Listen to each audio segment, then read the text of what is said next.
afternoon, everyone, and you're very welcome to our afternoon webinar at the UCD Talk Graduate Virtual Open Day.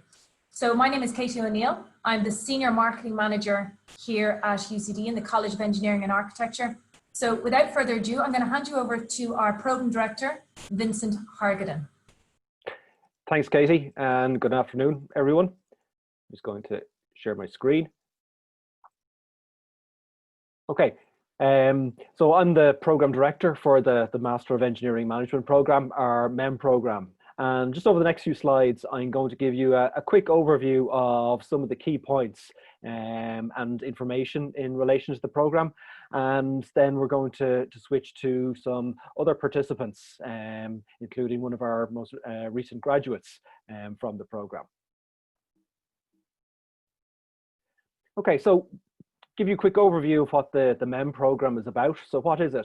Well, first of all, it's a 2-year part-time master's level programme. The delivery occurs on Friday afternoons and Saturday mornings through the academic year.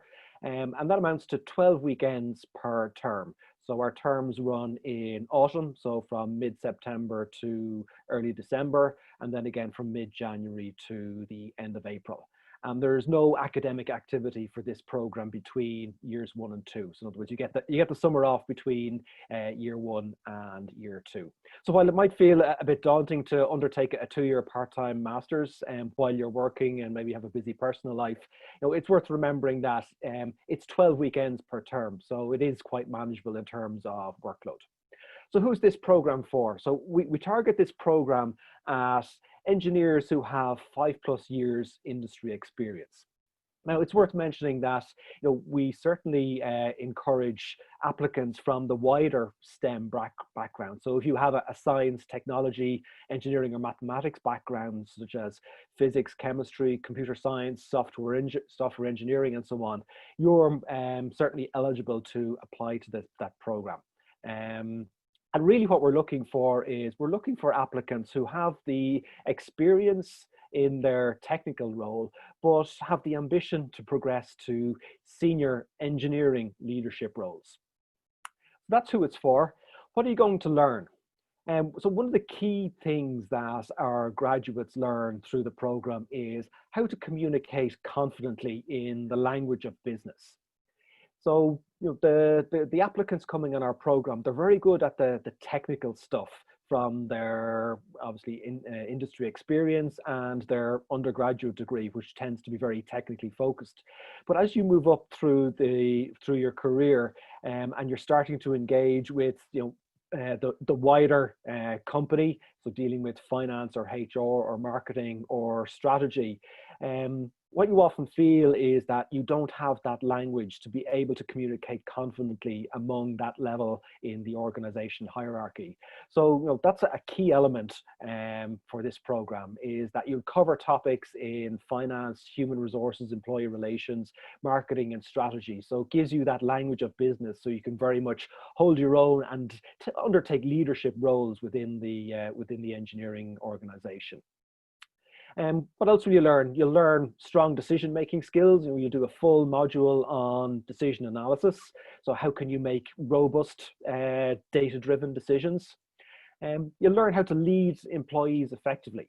So again, this is often a challenge for people with a technical background who are very focused on the technical elements, that you're moving into the softer side of things, and managing employees managing teams of people can be a challenge. And also, as you move into senior engineering leadership roles, you'll be expected to contribute and lead the corporate strategy. So you'll also learn strategic thinking skills in this program. So how will you learn? Well, first of all, the lecturers come from 3 main areas. They come from our engineering school. We also have faculty from the UCD Business School. And also our modules are complemented by senior industry-based lecturers. So we get a good blend of the technical, the business, and the practitioner perspective. And not only will you learn from the faculty on the program, but a lot of the learning on this program comes from your classmates, from your peers, and they will be drawn from multiple sectors and company types. And we're often asked, and we might get a question later on, well, what type of companies are represented on this program? And the answer is that all company types and sizes have employees on this program. So it tends to break into three main areas: the manufacturing sector, the engineering services sector, and then the public sector, semi-state utilities type companies. And those companies can be from SMEs up to the multinational sector. So there's a lot of learning from different sectors. The learning style is very active. So a lot of the assignments are based on industry, current problems in industry. So you're solving problems for your company. We do a lot of case studies and business simulations to help you hone those decision-making skills. And you'll also experience action learning because you're continuing in employment while at the same time you're applying your new knowledge quickly. So there's a significant benefit from that. And just a couple of frequently asked questions in this area. There's a high proportion of continuous assessment in the program. So there's relatively few final exams. So I think for the year just finished, across the 18 modules and the 2 years of the program, I think there was a total of 5 final exams out of 18 this year. And even where a module would have a final exam, that might only be worth 40 or 50%. Another question we're often asked, and can sometimes, people might be a bit fearful of, is there a thesis on this program? Well, the answer is it's optional. So in the second year, you can decide to take a applied research project, which will be based in your own place of employment.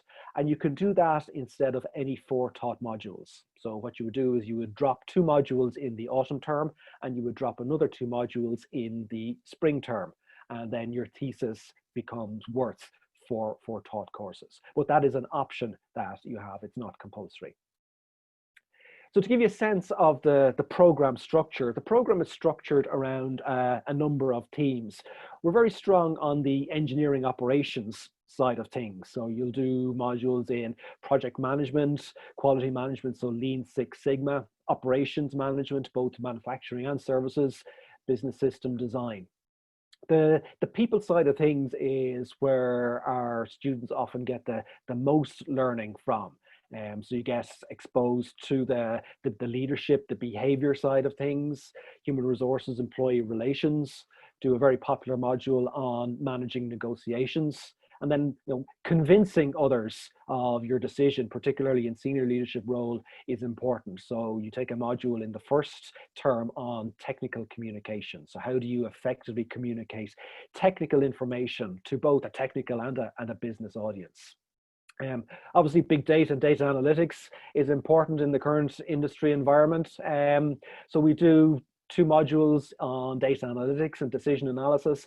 And it's not really the data mining hard coding team, because in reality, if you're taking this program, you're probably managing people who will do the hard programming for you. But it's really, how do you know, how do you form the right questions to ask of your data analytics personnel? Then we have a group of modules that we would put under the business team, such as cost analysis and budgeting, marketing, finance, and economics. And then the longer term development of strategic thinking applicants, operations strategy, innovation, strategic management, and corporate entrepreneurship. As I mentioned a few minutes ago, you can choose to do the applied project, but that is an option. And we also partnered with the UCD Careers and Development Centre to offer some seminars on leadership development. So that gives you a sense of how the program is structured around a number of themes. And then in terms of the actual program itself, it's divided across 4 academic terms. So the semester 1 is in autumn each year, so mid-September to the end of November, and then semester 2 is mid-January to the end of April.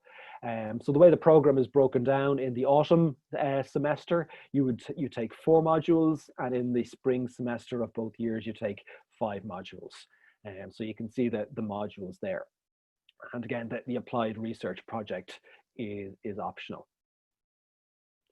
And then just to finish up, to give you a sense of the type of companies and the participants from the participants on the program.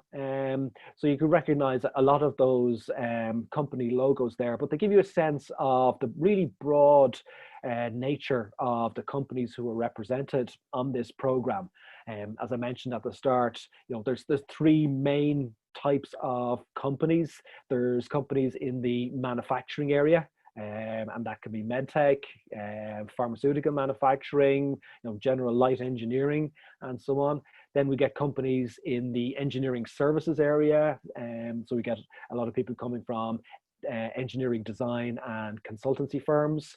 And then the third major grouping tends to be people from the semi-state, utility and public sectors, whether that might be local authority, utilities, and so on. So we're currently accepting applications for our September 2020 intake into first year. So you can apply online at ucd.ie/graduate admissions, or you can go to the UCD homepage and follow the link study at UCD. If anybody has any queries at any stage about the program, you can email me directly, or you can send an email to the program email, mem@ucd.ie. Okay, so we have two other participants who are going to share their experience with you on the program. So we have Conor McGovern, who's a second year student. So he has just completed the program as of the last few weeks. So he will be a MEM 2020 graduate. Conor is based in RPS, which is a multinational engineering consultancy firm. And then, so Conor will give you his perspective of going through the program in the last 2 years. And then we'll hand over to Susan McGarry. Susan is a 2017 graduate, and Susan is currently the managing director of EcoSem. So I'm going to stop sharing my screen, and I'm going to hand over to Conor to give his perspective over a few minutes on why he chose the program, what his experience was like, and how the program has been manageable along with his personal and professional life. So Conor. Thanks, Vincent. Can you hear me fine? Yep, everything's fine, Conor. Really well. Brilliant, thank you. Good afternoon all. And well, I suppose Vincent has given a really good summary there of what's involved with this program. And I suppose it brings me back to, I suppose, this time exactly 2 years ago when I was thinking about where I wanted to go forward. Just a little bit of background on myself. I'm 20 years out of college. I've been working in industry all that time, well, private industry, and I was in the public sector for a while. But most recently, I've been working in a RPS, a consulting engineering firm, professional services firm. And I was finding that while I had excellent technical skills and I had generated expertise on that side, more and more the work that I was doing was changing. I was doing more and more management type work and less of the technical side. So I needed to upskill, and I was looking around, and I was looking between MBAs and the MEM, but the MEM just really grabbed my attention because it was particularly focused on the technical type of work that I'm doing day to day. It was very convenient to me up here in UCD, and I suppose it's also one of the things that I discovered when I started looking into it, that the MEM is an internationally recognized format in the same way that an MBA is. So that it's a skill it's a qualification that's transferable, internationally.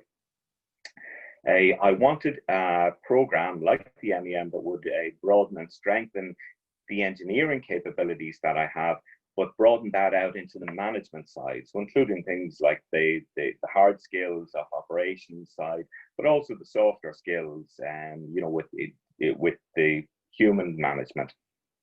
And so the MEM program, yes, I selected it, I suppose, 2 years ago. And so here I am now, 2 years later, just coming out of the program.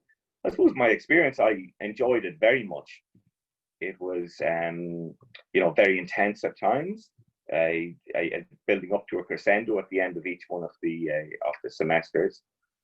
I was, I suppose, surprised and pleased at how applied some of the subjects were. I suppose I'm thinking in particular about the communications and the negotiations elements, which I found were very applied, where it was nearly as much training as it was academic.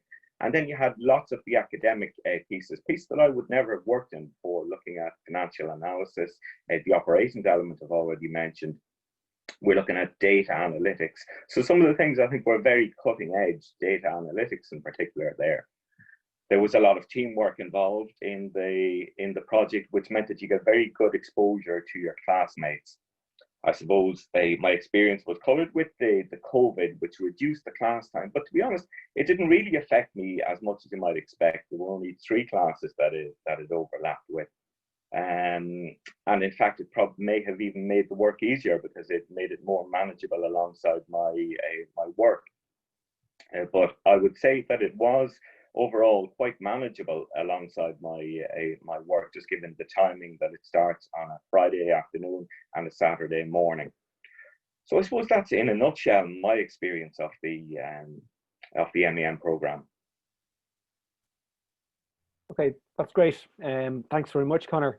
So now we're going to ask Susan McGarry to give her perspective.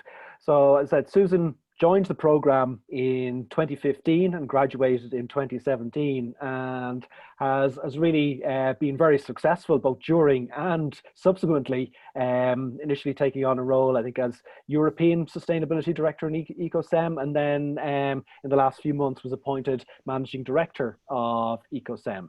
So maybe, Susan, you could give us maybe a more reflective, looking back on the 3 years after graduation, how the program has stood to you. I suppose, were you happy you took it on, and what impact it might have had on your own career?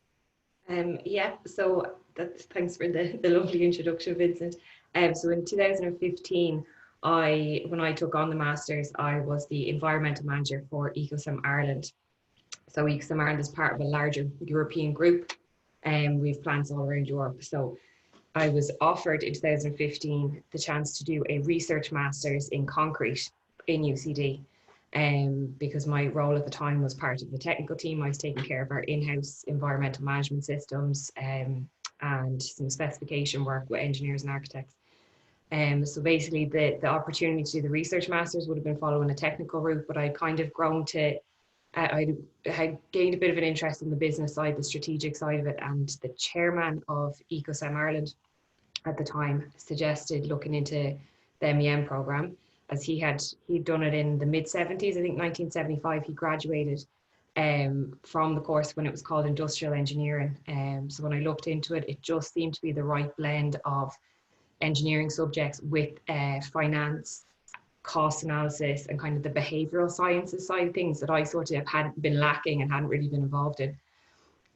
So that was the fork in the road of my career. I could have gone the route of technical management to become the technical manager if I had gone with the concrete side of things, but I took the business route instead. After the first year of the course and a year of me bringing stuff to the company, going, I just learned this, we need to implement this, we need to bring this thing into the company. So after that first year, I was promoted to the group to European Sustainability Manager. So I was put in charge of all 6 of the EcoSem sites, taking care of our internal operations, safety systems, quality management, as well as being kind of the voice of CO2 and emissions reductions externally for the company. So I've been doing that sustainability job for the past 3 or 4 years. So I graduated in 2017, continued with the sustainability role, and then in 2020 I was promoted to Managing Director of the Irish company. So the company that I originally started with, I'm now running it this year. So for me, in terms of progression, I can attest to the fact that the course really, really helped me in my career. It gave me a lead into business. It taught me everything I kind of needed to know that I was really missing. I knew all my technical stuff. I'd done my time on the technical side, and this gave me the push into the strategic side of things. 2 kind of areas of note for me from the course would have been the negotiations module. It's not something that I ever would have done before. And it was all very interactive. It was role playing with your peers in different negotiation situations. And that really taught me like when to hold back some information, when to drip feed it and how to drip feed it to get what you want from the transaction. It was just a really interesting and interactive course that we did. And the other one will be the cost analysis, which was doing cost analysis for capital projects, for this, that, and the other, different things that you could be coming across in your career. And to this day, I probably use cost analysis several times a week. You do cost analysis if you want to do an upgrade in a plant.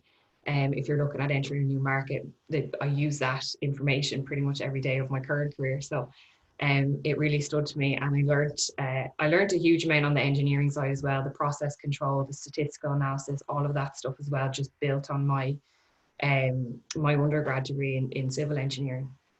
We have a WhatsApp group of the class still to this day. So 3 years on, there was only 7 of us in my class. I was the only woman. And that WhatsApp group is still quite active to this day. If somebody gets a promotion, if somebody needs to know about a job going on, a particular project going on, even though all 7 of us were from very different fields. I think I was the only civil engineer on the course that year. We had quite a mix. So overall, it was the right decision for me. I've had a couple of people contact me since through LinkedIn asking me about the course, and I would always recommend if somebody's interested in moving from the pure technical side into the business management side, this is the right kind of course for an engineer.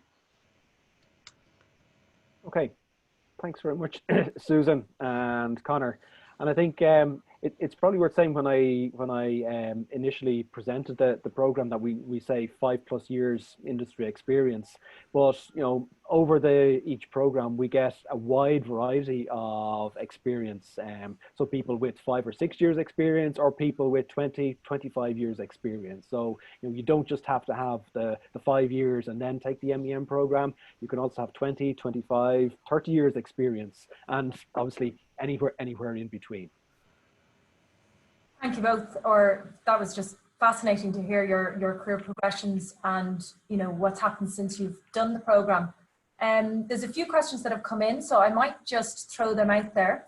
I think the first one is probably most applicable to Vincent as program director. Someone asking, what happens if I miss a week's lectures because they have to do a bit of travel for work? Just a bit concerned about that, I guess. Yeah.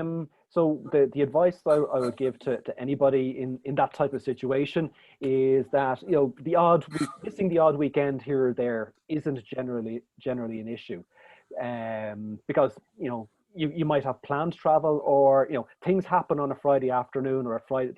Things tend to go wrong in companies on a Friday lunchtime, usually the end of the month or the end of the quarter. So you can't make a class, or you might come in late, or you might make Saturday instead of Friday. That type of thing. That's just the nature of the environment in which we operate. But if somebody knows with certainty they're going to be traveling, 4 weeks out of the 12 weeks of the term, I would advise them not to take this program, or to wait until maybe their travel schedule has calmed down a bit. The lecture notes and the textbooks and the readings, they're available online on what I call our Brightspace system. So where all the lecturers post their notes. So you'll get the notes and you can read the text chapter. But what you miss out on is that class interaction. So there's a huge amount of peer-to-peer learning goes on, and class discussion, both formal and informal. So that's very difficult to catch up on. So if you were going to miss 4 weeks, well, 4 weeks out of 12 is a third of the term. And that's a huge amount to lose out. I don't know whether Connor or Susan would like to comment on that.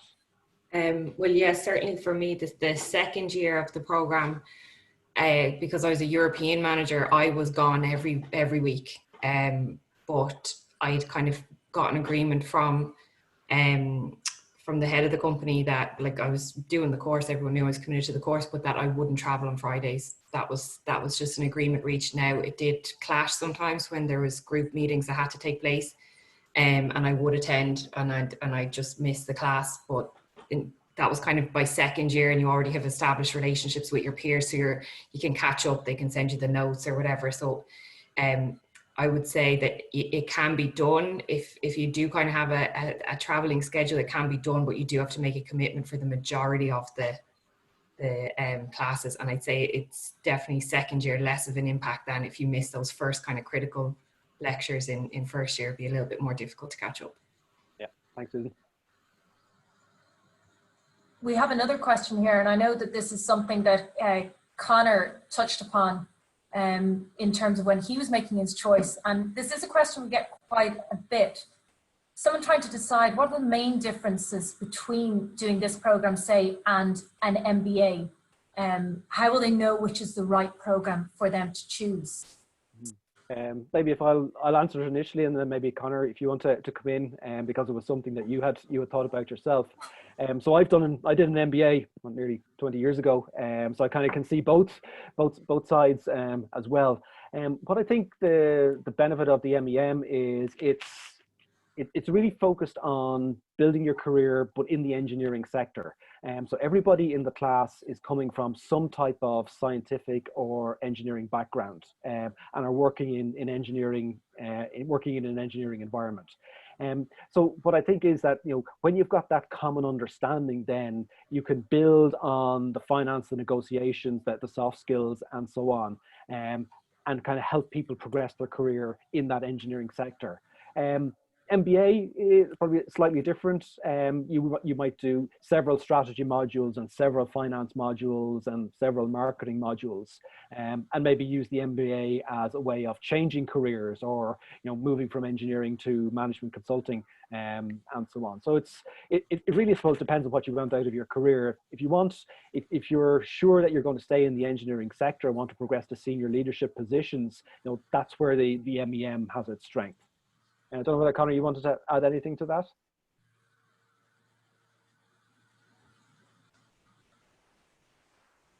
I think you hit the nail on the head there, Vincent, that if you're intending to stay in a technical sector, but maybe to move on to a management type role, the MEM is the one for you. The way I saw it was that stepping into an MBA, you were moving. In order to get maximum value out of that, you would be looking to move the sector that you're working in. I thought the MEM would build upon my technical expertise, and I think it has.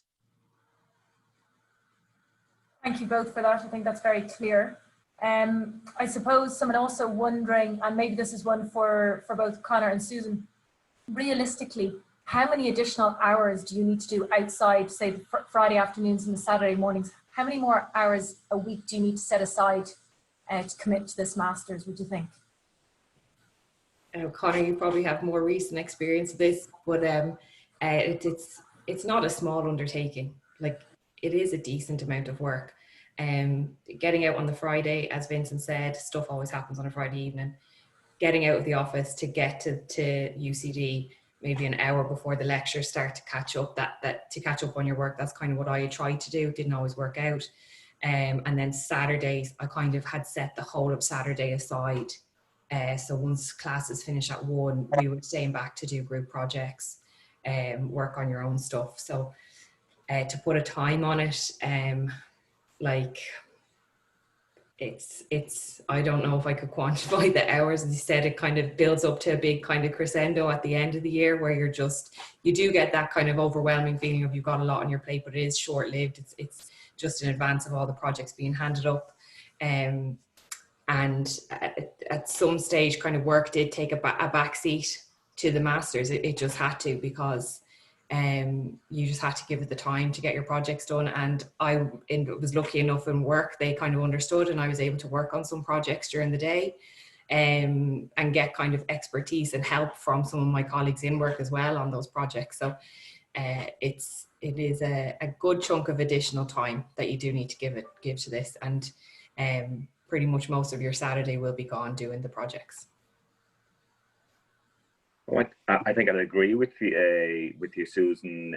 You know, that Saturday really, you need to make away all of Saturday, and there was a fair bit of Sunday gone as well. But there is a guide on the MEM webpage there that talks about 100 hours per subject. So that's including your face time, your study time, all of your time. over the 12 weeks of each one of those modules. So that's 100 hours per subject. And I did a calculation on that on the first semester back 2 years ago, and that's what I ended up. That was kind of time I was putting in. It's good to know the information we have is fairly accurate. I think also important to point out that the summer trimester as well, there's no contact hours during the summer months as well. In terms of additional work over the summer months, Vincent, I think they have a break in this. Yep. Yeah. So once you complete, your assignments at the end of the spring term, so that's generally takes you up into early May. You basically, you're down tools from an academic point of view until mid-September. So unlike some other taught masters programs where there might be a summer project or whatever, the MEM program doesn't have that. I mean, I think just in terms of, it's worth mentioning that, when people join the MEM program, we have close to 100% complete on-time completion, if you like, in terms of, you start on day one, year one, and everybody finishes, the last day of year two. The odd occasion, somebody might get transferred internationally for a couple of months to do a work project. We can certainly accommodate that. UCD has what's called a leave of absence process. So you just apply for that. If your reasons are genuine, either professional or personal, that is generally approved. And essentially what it means is your registration stops for a period of time, whether it's a term or a full academic year, and then you just rejoin at the next stage. So that is an option if somebody is concerned, or at short notice somebody gets sent overseas to manage a particular project to an international subsidiary and so on, and where it might not be possible to come back to Dublin for every Friday and Saturday. Thank you, Vincent. Just a couple more questions. Thank you, Laura, for joining us. Laura is our marketing manager. Just someone asking Laura, where do they go to make their application, and how do they do it? Could you just give us a quick outline? Yeah, sure, no problem. So anyone who's wanting to make an application to us, they can go to our website. All the applications are done online, so it's just ucd.ie/apply. Or if they're looking at our graduate studies web pages as well, at the bottom of those pages, there's a link to apply directly to us as well. Thanks, Laura. Vincent, I have another question here for you. Someone wondering, what is the typical class size and the general age profile? Okay, well, I think maybe our two graduate students would be, give you a good example of the experience profile in terms of the 5-6 years industry experience to the 20-25 years in industry experience. So in terms of experience, class sizes, Susan said our class was kind of on the smaller side. There was 7 in that class. Connor's class just finishing had 10. Other years we've got mid-teens to low 20s. So there's a lot of kind of economic factors which influence whether companies can sponsor or subsidize their students, both time-wise and financially, can influence the student numbers. But ideally, if we look at the long-run average of the program, and it's been running over 50 years, the long-run average is 15. So there's a bit of fluctuation up and down around that long-run average on a yearly basis, generally for kind of macroeconomic reasons rather than any other reasons. And just another question here, someone obviously who might be an international student wondering, can you follow the classes by Zoom? So at the moment, just to correct that, maybe they're not actually international. What they're saying is, can they follow classes by Zoom if they're abroad? So I'm assuming, for example, if they're traveling on a Friday and they can make the class, I guess that's what that is. So the program is a face-to-face delivery. At the moment, we don't have lecture capture facilities in place, but I know because of what's going on in terms of the COVID pandemic, UCD is putting in a lot of investment in technology in its lecture rooms over the summer to make that kind of thing available. So that will become for the year starting in September. That will become clearer probably towards the end of July in terms of what elements of this program will be delivered face-to-face. We will continue with as much face-to-face as possible, because I think, as both Conor and Susan mentioned, there's a huge amount to be gained from that class network, which you wouldn't get online, and particularly in that first year of the program, where everybody gets to know each other and goes through those group development stages and developing class norms and so on. But there will be, based on the current information we have, there will be some of this course delivered in an online manner in September. But it's a large timetabling problem because of the 2 meter social distance requirements. So we won't know exactly what proportion that will be until July. As an opening, I have suggested that as a minimum that we should have face-to-face 4 times. So let's say week 1, 4, 8, and 12, and then the weeks in between at their scheduled timetable slot would have their online delivery. But obviously we're in a fairly fluid situation in terms of how the lockdown is easing, and that might be relaxed further come September. Thanks, Vincent, for that. I think that answers all our questions. I think, just as an addition to what Vincent said there, it's also important to keep updated on ucd.ie. You'll see there's excellent FAQs in relation to program delivery and so on and so forth, given the current situation, that you can check in on, and that's updated on a weekly basis. It leaves me to thank everyone for their time. Thank you for tuning in and listening to us today, and particularly to Vincent, Conor, Susan, and Nora. So thank you very much all. Okay.